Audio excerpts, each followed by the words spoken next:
Hello and welcome to Let's Talk, a podcast series produced by Hazelden and Betty Ford. Today our topic is prevention, raising our children and students to be resilient in these difficult times. I'm your host, William C. Moyers, and my guest today is Deirdre Flynn, my colleague who is the interim manager of FCD Prevention Works, a key component on the front end of Hazelden and Betty Ford's comprehensive mission. Welcome, Deirdre. Thanks for being with us today. Thank you very much. Thank you for having me. Before we get into the specifics of the topic, tell me, where does your passion and your interest come from? Oh, thank you for asking me that question. It's a great topic for me. My name is Deirdre Flynn. I'm the manager of field operations for Prevention Solutions at this point, but 35 years ago, I was somebody who came into recovery from an active addiction. I was a young person who grew up in an environment where people wanted to help me, tried to help me, really tried to step in along the way, but really didn't know what to do. So when I was 16 years old, I was able to go into treatment for addiction, and I've been able to stay in recovery since then. And then when I had my own children, I realized that I still didn't know what to do to prevent the kind of issues that I had run into as a teenager. So I got involved in prevention. I found what was then FCD Prevention Works, and learned about what they were doing in terms of comprehensive prevention and tried to work it in my own family. Well, there you go. You're a shining example of turning the adversity of your personal experience into the opportunity to help so many other people, and we're glad that you're doing that today. Thank you. My question then around prevention is, when we talk about prevention, what is it that we're trying to prevent?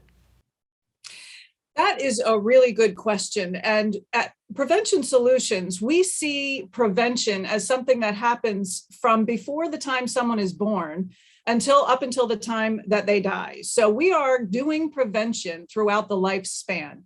So we could be talking about prevention of substance use, substance misuse, substance abuse, and addiction later on. So we really focus on not just the addiction that could happen later in life, but we really focus on those negative consequences that begin to happen often when adolescents first start to use substances. So if we can focus on those early negative consequences, we really prevent the later negative consequences, including addiction, and sometimes up into including overdose or other untimely death. But it isn't just about prevention, which is certainly important, because when we talk about raising resilient children or resilient students, what is our goal? That exactly is our goal, to raise students who can recognize what risk factors are or protective factors are in their lives, recognize when there are maybe social determinants of their health, which are creating unhealthy situations for them, and teach them how to function and learn and grow despite those risk factors, those social risk factors, family risk factors, or individual risk factors. If we can give them the tools that they need to learn how to be resilient and to grow even with those risk factors, we are helping to promote healthy protective factors. We know that they have a better likelihood of, throughout their life, of making healthier decisions. So you mean it's just not a question of encouraging them to just say no?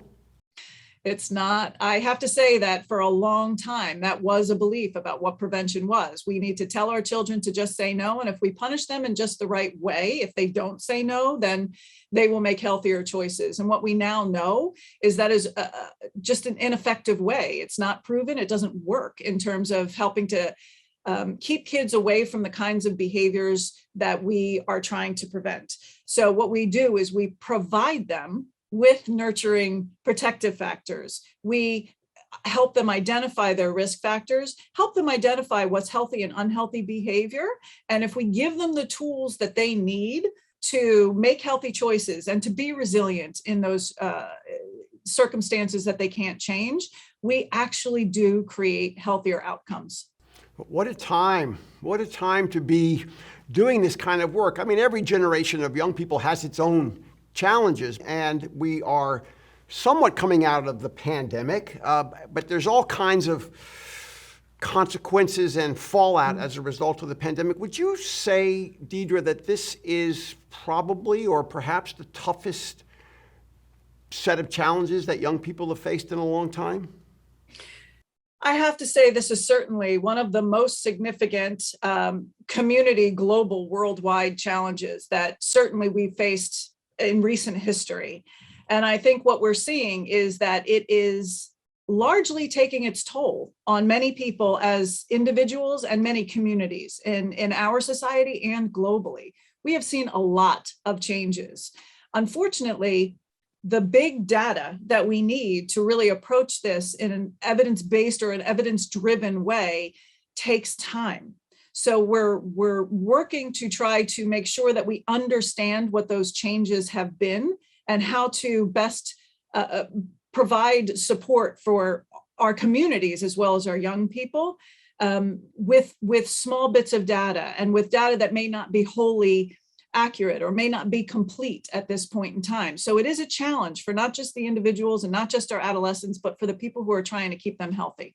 I want to talk about some of those effective prevention strategies in just a minute, but before we get there, let's also talk about the role that social media plays in exposing young people to risk. Yeah.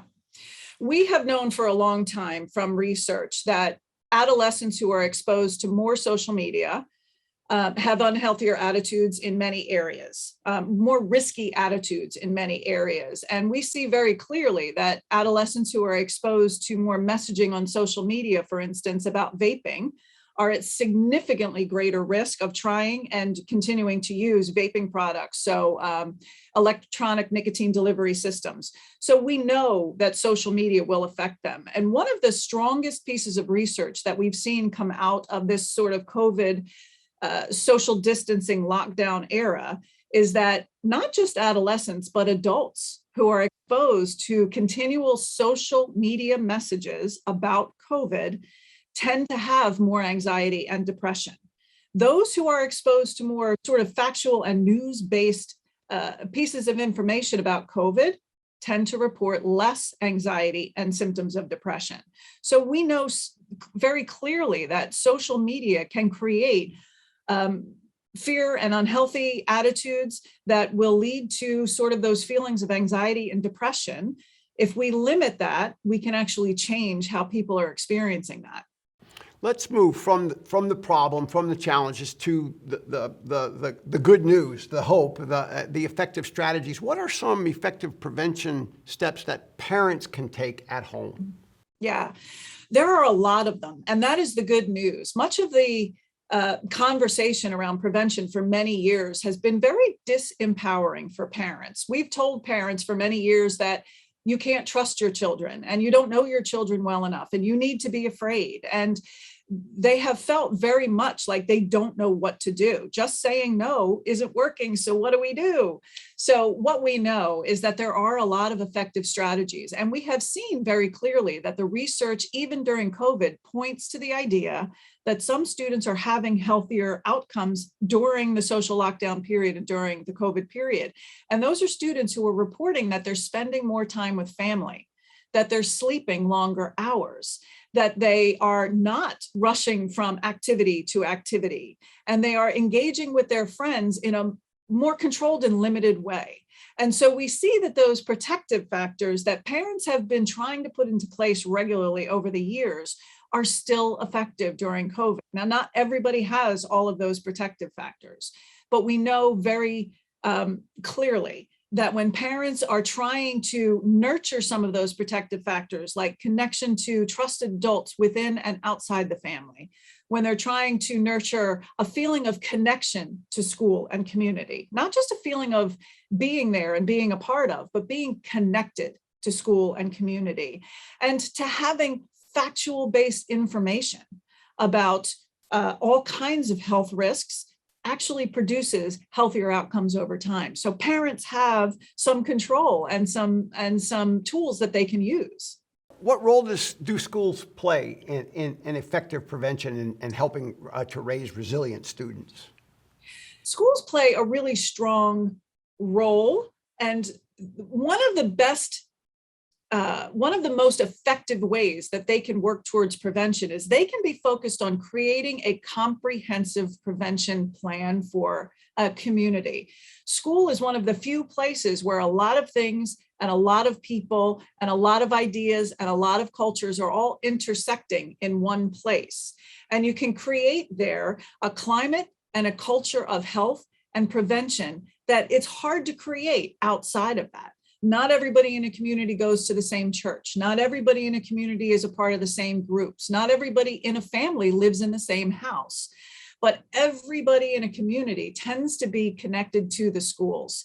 So one of the roles that schools can play is creating a comprehensive prevention plan that includes parents and students and other members of the community, and make that sort of a locus for starting to change that culture and that climate, and shift it a little closer towards prevention, and shift it a little closer towards a primary prevention, where we're really talking to very young children, talking to healthy kids, trying to keep healthy kids healthy.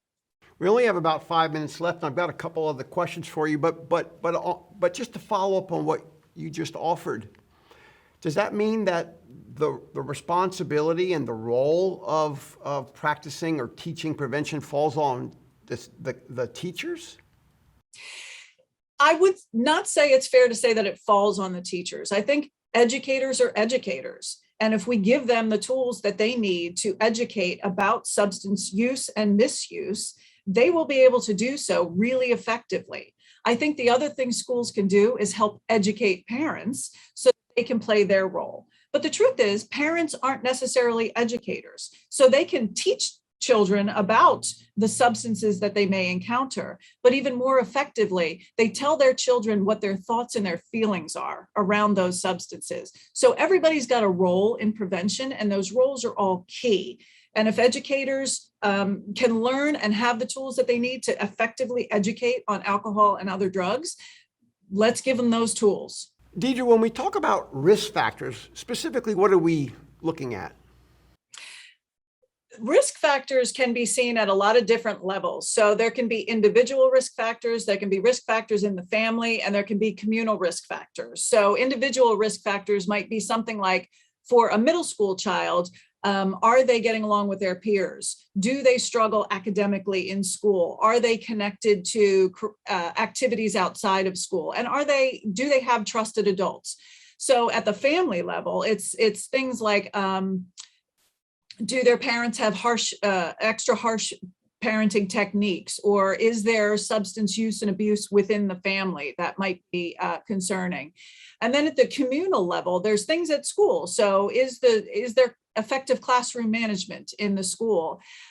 Is there opportunities for a student to connect about their passions, whether or not it's sports or something else? Or it could be other social determinants of health, like, do they live in an area that experiences significant violence or has experienced significant violence? Do they live in an area where they have access to healthy food and healthcare? So there can be risk factors at every level there.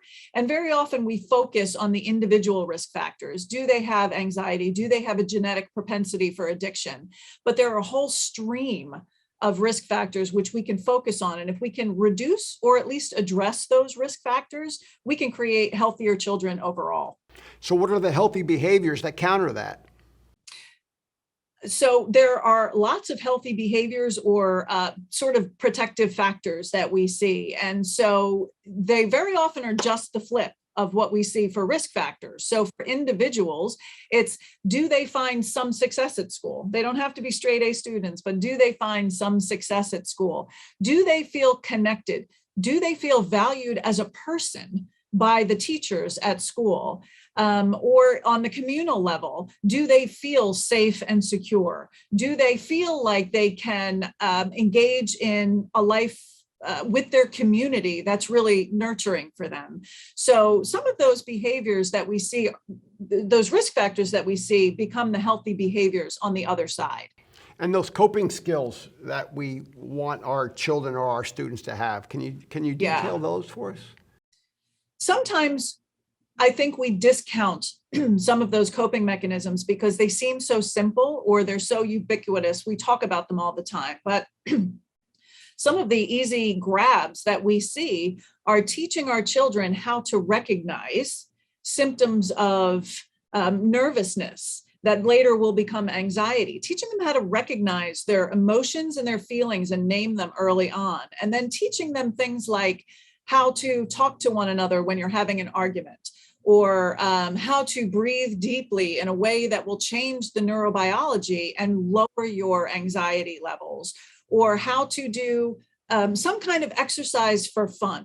So it may not be engaging at a sport, a competitive sport at school. It may be walking your dog on the weekends.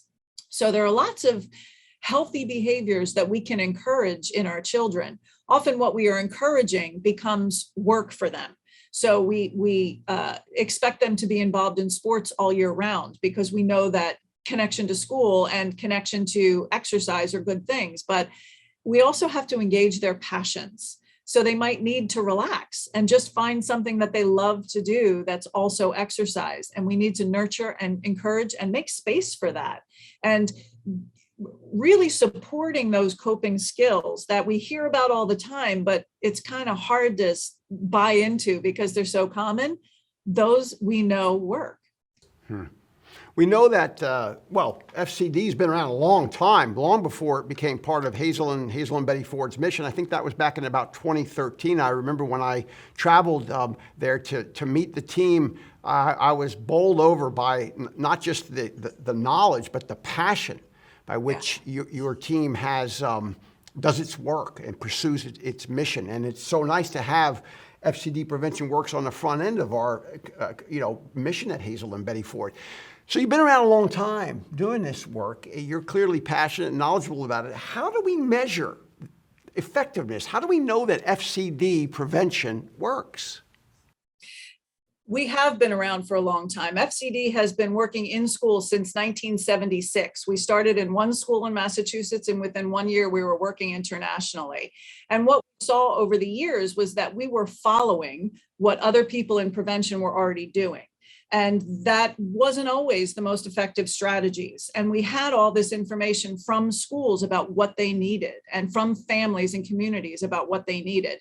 So what we did was we developed a student attitudes and behaviors survey and other assessment tools that we can use in a school to come in and really get a really good picture about what's actually going on in the environment, target prevention efforts where they're going to be most effective and most efficient, and then we can measure over time to see if they work. And our student attitudes and behavior survey has a database at this point of over 130,000 students worldwide, and we can see very clearly that there are effective strategies, and we can see how change has happened in schools around the world as a result of really the schools, the families, the communities partnering to engage in these effective prevention practices. FCD Prevention Works. Prevention works. We're about out of time, Deirdre Flynn, but before we go, I've just got to ask you, what are some of your favorite moments working in this field? I could go on all day, but I won't. I'll tell you that one of my favorite moments was at a school in Dubai when I was in a classroom that had to have 60 different nationalities represented in that classroom with 9th grade students who were really in a position of being curious about alcohol and other drugs, but knowing they were in an environment which was extremely risky for them to even engage in talking about alcohol and other drugs. And so I sat in a room of about 30 or 40 9th graders, and they just asked me questions, all of the questions that they were afraid to ask the adults in their lives for good reason. And at the end of the class, one of the girls looked at me and she said, this has been the best thing that we've done all year, because the truth is nobody has ever talked to us about this topic like we were adults before, and given us the information we needed and trusted us to make the right decision. And that has happened to me in Paris, and it has happened to me in Texas. So knowing that we just give kids education and tools and talk to them as if they are agents of their own health makes a difference, and that they appreciate it no matter where we are. That's my favorite piece of working in prevention. Well, thank you so much for bringing clearly your passion and clearly your expertise to parents and schools and families across the country and around the world. And thanks for bringing it to us today. Deirdre Flynn, thank you. You're welcome. It's been my pleasure. We're out of time. I want to thank everybody for joining us again today, and always also just to emphasize that if you are struggling with a substance use issue, if you have a young person who's struggling with it, or if you're in a community or a school that's struggling with you, don't put it off. It's okay to ask for help. We know that addiction to alcohol and other drugs does not discriminate, but prevention and treatment do work, and resiliency and recovery are real. So don't wait. Don't wait. If you or a loved one, a school or a community needs help, ask now. I'm your host, William C. Moyers. I hope you'll join us again for another edition of Let's Talk. See you soon.